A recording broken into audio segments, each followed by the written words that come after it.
AI Mind. Completely AI-generated videos.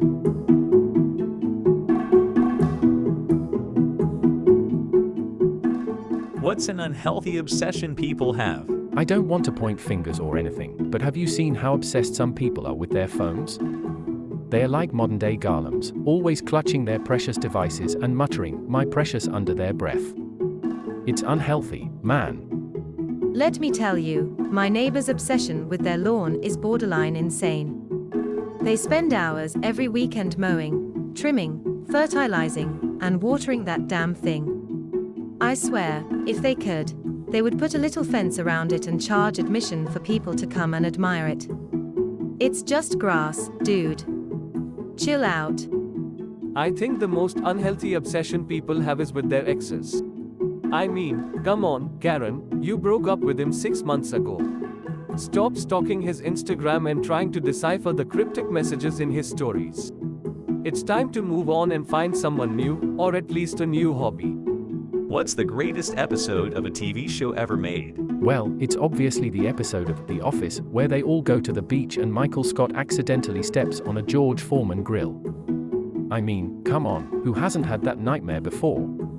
And the scene where Dwight tries to give himself a concussion to prove a point is pure comedic gold. Hands down, the best episode of any TV show ever made is the San Junipero episode of Black Mirror.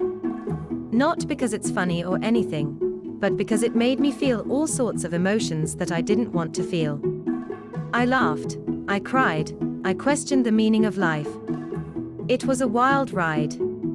I don't watch a lot of TV, but I did catch an episode of Jersey Shore once where they all got super drunk and started fighting each other. It was like watching a train wreck in slow motion, but I couldn't look away. I think it was called The One Where Snooki Gets Punched. Classic television right there. What's the most American thing a person can do? In my opinion, the most American thing a person can do is to deep fry everything. Your Oreos, your Twinkies, your Thanksgiving turkey. I mean, if you can't eat it without a side of ranch dressing, is it even worth eating? It's like we took a look at the food pyramid and said, you know what this needs? More oil.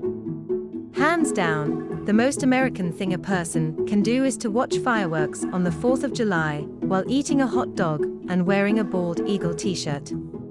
Bonus points if you have a cowboy hat and a can of Budweiser in your hand. It's like we took all the stereotypes of America and put them in one photo album. I think the most American thing a person can do is to loudly complain about the government while simultaneously refusing to vote or participate in any kind of civic engagement.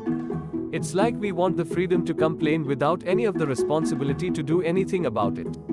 It's a true American pastime. Do you like having a conversation with the barber while you get a haircut? Why or why not? I actually hate small talk, so getting a haircut is like my own personal nightmare. But what am I supposed to do? Just sit there in silence for half an hour? That's even worse.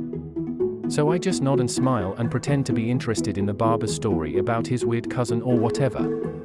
It's a necessary evil. I don't mind talking to my barber, as long as he doesn't ask me about my weekend plans or what I do for a living. Those are like the two most stressful questions in the world.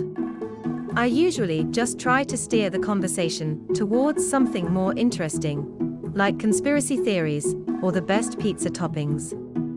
That's how you really get to know someone. I actually look forward to getting my hair cut because it's the only time I get to feel like a fancy person who has a personal stylist. I pretend like I'm in a movie or something and the barber is my sassy sidekick. So yeah, I love chatting with my barber. It's like I'm living my own version of Queer Eye, but without the makeover or the tears. You are offered a deal where you receive $1,000 each time you go a day without swearing, but you pay $500 for each day that you do. Are you taking the deal? Oh, man, that's a tough one. On the one hand, I really need that extra cash. On the other hand, have you heard the things that come out of my mouth when I stub my toe or lose a video game? I think I'd be bankrupt within a week. Maybe I could just carry around a swear jar and hope that strangers take pity on me and donate. Worth a shot, right? I'm pretty sure this deal was invented by someone who hates humanity, and just wants to watch us suffer. I mean, who in their right mind would agree to this? It's like offering me $1,000 to not breathe for a day. Sure, I'll take the money, but I'll also be dead. It's a lose-lose situation. I'm not gonna lie, I could use an extra grand or two.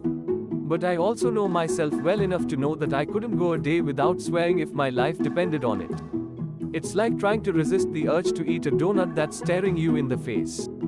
You know it's bad for you, but you can't help yourself. So, yeah, I'm gonna have to pass on this one.